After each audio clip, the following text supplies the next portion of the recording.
નમસ્કાર વહાલા વિદ્યાર્થી મિત્રો, હું કનુભાઈ ગુરુજી આપ સૌનું હાર્દિક સ્વાગત કરું છું. વિદ્યાર્થી મિત્રો, આજે આપણે સ્વાધ્યાય 8.3 નો દાખલા નંબર 2 શીખીશું.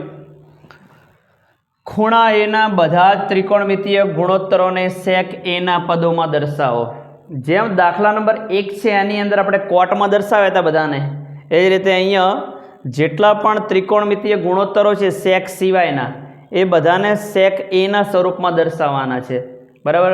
સાઇન, કોસ, ટેન, કોટ અને કોસેક, આ જે 5 ગુણોત્તરો છે એને આપણે sec a ના સ્વરૂપમાં દર્શાવવાના છે.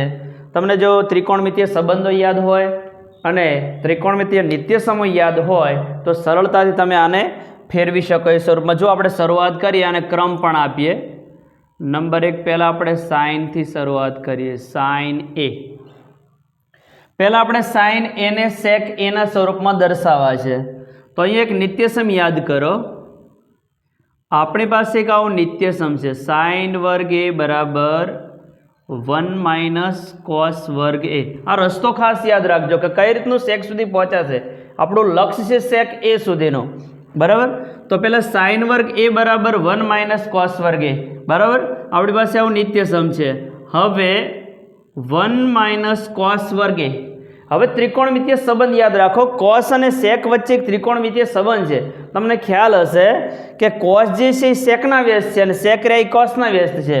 તો અહીંયા cos વર્ગ એ જે છે એની જગ્યાએ આપણે અહીંયા 1/sec વર્ગ એ લખી શકીએ, કારણ કે cos a બરાબર 1/sec વર્ગ એ. cos અને sec એકબીજાના વ્યસ્ત. હવે sec વર્ગ એ છે એનો લસા લઈ લઈએ. તો છેદની અંદર પહેલાં લખી દઈએ sec વર્ગ એ. sec વર્ગને અહીંયા 1 સાથે ગુણો, ક્રોસ ગુણાકાર કરો. sec વર્ગ એ ગુણ્યા 1 એટલે sec વર્ગ એ. -1 નીચે ઓલરેડી sec વર્ગ એ છે તો ત્યાં 1 એમને એમ લખી દઈશું. બંને બાજુ વર્ગમૂળ લઈએ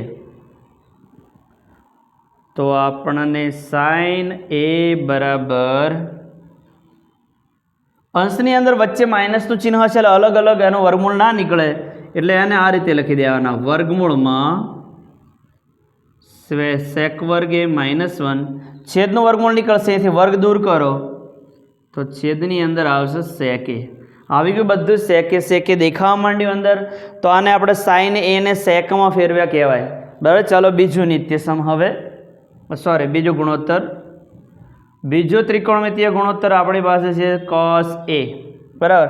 અને cos એમાં તો કોઈ લાંબુ કરવાનું નથી, સીધા જ તરત જ આપણે આની અંદર ઉપયોગ કર્યો જ છે.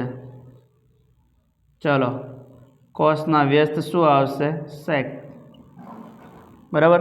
cos a બરાબર 1/sec. બરાબર. સીધું આવી જશે. નંબર 3, એના પછી આપણે tan a ને આપણે sec a માં ફેરવીએ. ચલો, અહીંયા પણ એક નિત્યસમ યાદ કરો. તો આપણી પાસે એક આવો નિત્યસમ છે, tan વર્ગ a બરાબર sec વર્ગ a -1. બરાબર. તો આની અંદર સીધા વર્ગમૂળ લઈ લો એટલે સીધા જ tan a મળશે. tan a બરાબર વર્ગમૂળમાં sec વર્ગ એ -1. બરાબર. તો આપણે tan ને sec માં ફેરવ્યા કહેવાય. અને હવે નંબર 4, cot a. ચલો, કોટ માટે ખૂબ સરળ છે. કોટના વ્યસ્ત tan છે અને tanની જગ્યાએ લખી દઈશું એટલે સીધા જ cot tanમાં secમાં ફેરવાઈ જશે. ખૂબ સરળ છે આ તો. તો પહેલાં અહીંયા લખી દઈએ cot a બરાબર 1/tan a અને tan a ની જગ્યાએ લખી દઈએ આ સીધા સામે જ લખી દઉં છું 1/. tan a આપણી પાસે મેળવેલા જ છે તો અહીંયા લખી દઈએ tan a ની જગ્યાએ વર્ગમૂળમાં sec વર્ગ a -1. બરાબર છે. તો cot a છે secમાં ફેરવાઈ ગયા. અને છેલ્લે નંબર 5, 5માં એક ગુણોત્તર આપણો બાકી છે cosec a. બરાબર છે. આને મેળવવું પણ ખૂબ સરળ છે, આપણી પાસે તૈયાર જ પડ્યું છે. પહેલું જ મેળવ્યું. જુઓ, પહેલું આપણે શું મેળવ્યું છે? cosec જે છે એના વ્યસ્ત છો તો sin a કોસેકના વ્યસ્ત સાઇન, સાઇન એ બરાબર આપણી પાસે મેળવેલું પડ્યું છે, સાઇન એ બરાબર અંશમાં વર્ગુણો સેક વર્ગ -1 છેદમાં સેક એ, બરાબર. પહેલું સીધે સીધું એ લખી દઈએ,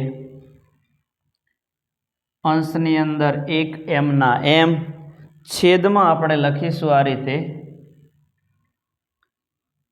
વર્ગમૂળમાં સેક વર્ગ એ -1 છેદમાં સેક એ, બરાબર. જેમ છે એમને એમ આપણે લખી દીધું. હવે અહીંયા સેક એ જે છે છેદના એ છેદમાં ક્યાં જતા રહે? અંશમાં. તો સેક એ ગુણ્યા 1 એટલે સેક એ, અને છેદની અંદર આવી જશે વર્ગમૂળમાં સેક વર્ગ એ -1, બરાબર છે. ખાસ વિદ્યાર્થી મિત્રો, તમારે આ દાખલા સાચી રીતે ગણવા હોય તો તમને ત્રિકોણમિતીય સંબંધો અને ત્રિકોણમિતીય નિત્યસમો બંને આવડવું જોઈએ, બરાબર છે. એ આવડતા દાખલા તમે સરળતાથી ગણી શકો. વિદ્યાર્થી મિત્રો, આના આગળના દાખલા અને થિયરી બધું જ પ્લેલિસ્ટમાં મૂકેલું છે. આ પ્રકારનું પ્લેલિસ્ટ બનાવેલું છે આપણે.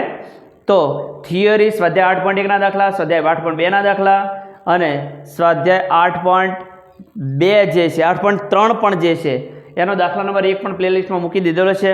તો એને જોઈને શીખવાનો પ્રયત્ન કરજો.